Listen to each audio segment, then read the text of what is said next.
경북 경산의 한 대학가, 골목길 곳곳에 음식 쓰레기가 널려 있습니다.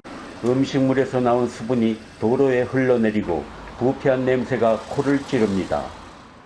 겨울에는 견딜만 했는데 날씨가 더워지니 냄새가 나게 되면서 지나다니기 힘들 정도입니다. 그래서 일부러 숨을 참는 경우도 있습니다. 캠퍼스 인근 원룸촌과 주택가 골목은 배달 오토바이 소음에 음식 쓰레기로 몸살을 앓고 있습니다. 밤새 배달 오토바이 때문에 소음에 시달리고 또 냄새 때문에 머리가 띵해서 책상에 앉아 있으면 집중이 잘 안 되더라고요. 골목 여기저기에 쓰레기가 수북한데요. 종량제 봉투가 아닌 일반 비닐봉투가 눈에 많이 띄고 배출 장소나 시간도 잘 지켜지질 않습니다. 주택가에 있다 보니까 쓰레기가 제대로 이제 안 버리는 분들이 너무 많더라고요. 제대로 묶어서 제대로 따로 해야 되는데 바람이 세게 부는 날 다 돌아다녀요. 온 동네가 진짜 그게 너무 스트레스예요. 길고양이들이 헤집어 놓은 비닐이 나뒹굴고 기온이 올라가면서 해충까지 생기고 있습니다. 코로나에 1인 가구의 증가 등으로 배달 음식 주문이 늘어나면서 주택가 음식물 쓰레기 문제는 더 심각해졌습니다.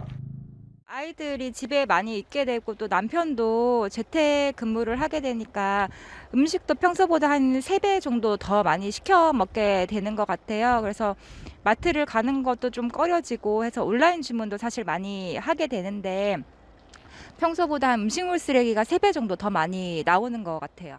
생활 쓰레기를 너무 무방비 상태로 재활용되는 용품과 안 되는 거는 쓰레기 봉투에 잘 넣어서 주셨으면 좋겠어요. 제가 치우기도 너무 하루 이틀 너무 힘들고 그리 하여간 세입자분들께서는 일반 쓰레기를 요일을 잘 지켜주셨으면 좋겠습니다. 음식물 쓰레기는 전용 봉투 또는 용기에 담아 내놓아야 하지만 잘 지켜지지 않고 있는데요. 제가 검은 봉지를 하나 뒤져보겠습니다. 분리 배출해야 될 캔에 페트병에 비닐이 뒤섞여 있고 여기 컵라면 용기에는 국물까지 흘러내리는데요. 먹다 남은 족발에 치킨뼈까지 뒤죽박죽입니다.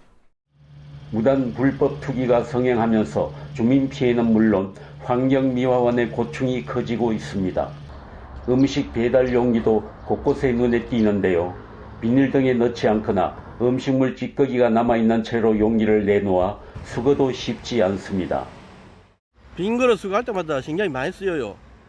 빈 그릇에 어떨 때는 뭐 담배꽁초야 휴지 같은 거는 여사고 뭐 우리가 배달하지 않은 뭐 뼈다귀 같은 거 이런 것도 들어있고 그런 거 치우는 게 굉장히 어렵거든요. 그래서 어쩔 수 없이 뭐 수거할 필요가 없는 일회용 용기를 많이 사용하게 돼요. 폐기물 관리법에 따라 담배꽁초나 휴지를 버리는 경우엔 5만 원, 비닐봉지 등에 넣어버리면 20만 원, 자동차나 수레 등 운반 장비를 이용해 버리는 경우엔 50만 원의 과태료가 부과되는데요. 비닐 안을 뒤져 버린 사람의 주소나 연락처를 찾는 것이 쉽지 않고 밤에 마스크를 끼고 버리다 보니 CCTV로도 누군가를 확인하기 어렵습니다. 원룸과의 배달 용기 무단 투기가 심해질 것으로 우려됩니다. 이에 대대적인 원룸과 무단 투기 단속을 통해 이에 대비할 예정입니다. 쓰레기 무단 투기는 의식 개선이 무엇보다도 필요합니다. 국민 여러분께 생활 쓰레기에 대한 종량제 사용 및 분리수거 철저를 꼭 부탁드리겠습니다. 일반 쓰레기는 반드시 종량제 봉투에 넣어서 버려야 하고 음식물 용기와 플라스틱, 캔, 페트병 등은 깨끗하게 씻어낸 후 분리 배출해야 합니다.